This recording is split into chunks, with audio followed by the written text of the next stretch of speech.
Hey everybody, Thomas here. I know it's been a little while since I made a video. Been going through a lot of things, and just been busy, but mostly going through my own trials and getting a little distracted. Today I wanted to make a quick video about how Jesus just got kicked out of America's church. And to start, I want to bring up a little bit of history of when Jesus was in the synagogues back 2,000 years ago with the Pharisees. Jesus would walk in the church and preach a different gospel. Jesus would do things and say things to the church that the Pharisees did not like because it threatened their business. That's what it was to them. Jesus went and flipped the tables of the merchants because they were buying and selling, and he said that they made the house of God a place of merchants or something like that, or a den of thieves. And I think that really broke Jesus' heart to see in Jerusalem, where they had the gospel, they had knowledge of God and they knew right from wrong. In that very place, still it got corrupted. And you know what? I don't blame those men, those Pharisees. It's a maze out here, and it's real easy to fall into sin and greed and temptation. And so I don't want to pass judgment on those Pharisees, even though they were wrong. But now I want to fast forward 2,000 years ago, just a couple days ago. 2,000 years ago, and 2,000 years later.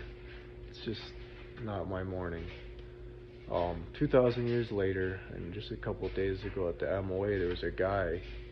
He was wearing a Jesus Saves t-shirt at the Mall of America, walking around.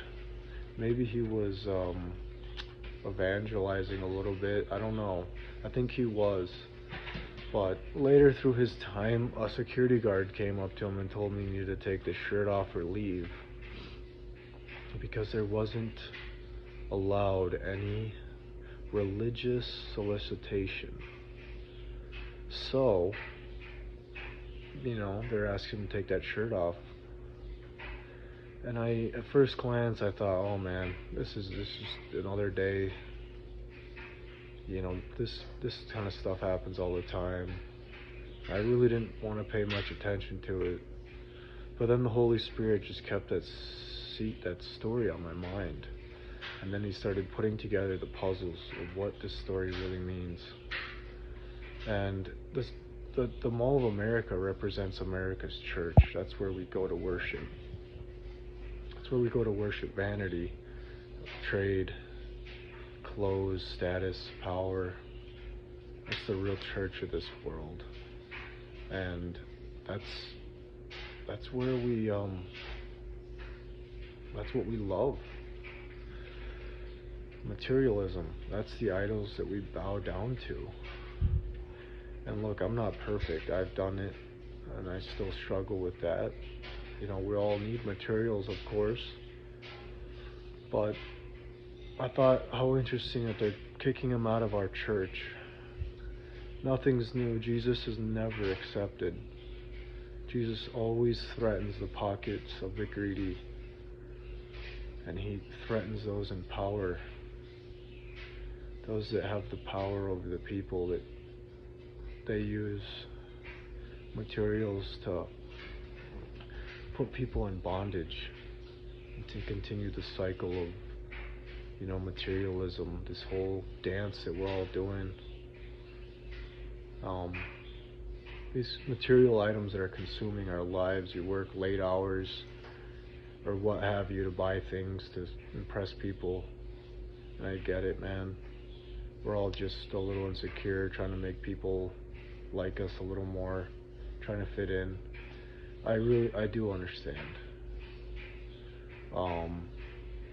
But I did just want to share that little analogy there, that our church, our synagogue, are right in the main square. And people say, oh, if Jesus would come in my day, I would never kick him out. If I was living back 2,000 years ago, I would have accepted Jesus into our church. And it's all just a lie. Most people love their things too much. They love their world too much. And I get it. It's hard to have faith. It's hard to give things up. It's hard to be humble these days.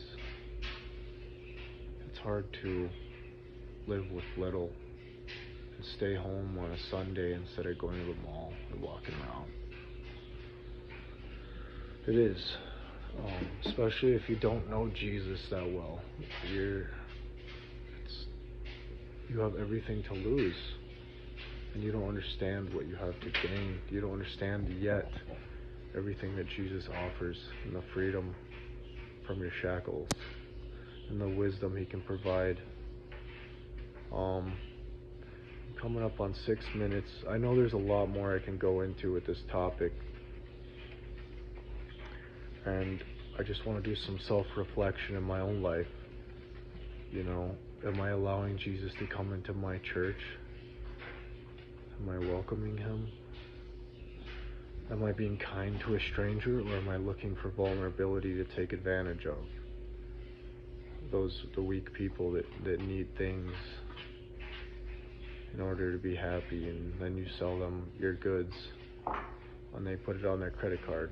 Anyways, I'm starting to ramble, but my point that I want to end the story on is, in my own life, I don't want to be a hypocrite. I don't want to bow down to things, and I don't want things to have shackles around my arms and feet. I'm working on it in my own life. I don't want to have so much. Whose kingdom are you building? Are you building an everlasting kingdom with Jesus? One where you'll reign forever with him? Or are you building your own kingdom?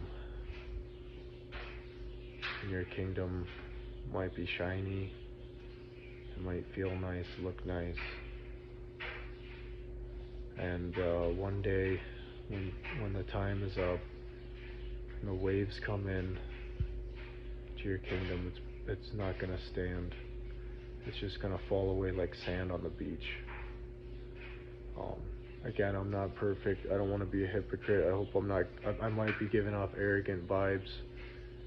I've been struggling with my own problems, but I really went through a lot today. God has been pouring out so much wisdom on me, and it's a lot to retain. It's a burden. It's not easy to have wisdom, but it is important to have it. Anyways, I just want to recap the video and say that Jesus is still dealing with the same thing throughout history: getting kicked out of church, getting kicked out of the marketplace, getting persecuted by those that are threatened by the free power that he gives. Life's short. Don't waste your time with possessions. I'm working on it in my own life. Take care. I'm praying for all of you guys that leave comments, watch the video. I'm going through some stuff, but I'm cheerful deep down. I feel good. I hope you guys are all staying warm, enjoying the winter, getting ready for spring. I've been trying to stay busy and stay out of trouble. It's easier said than done. Take care.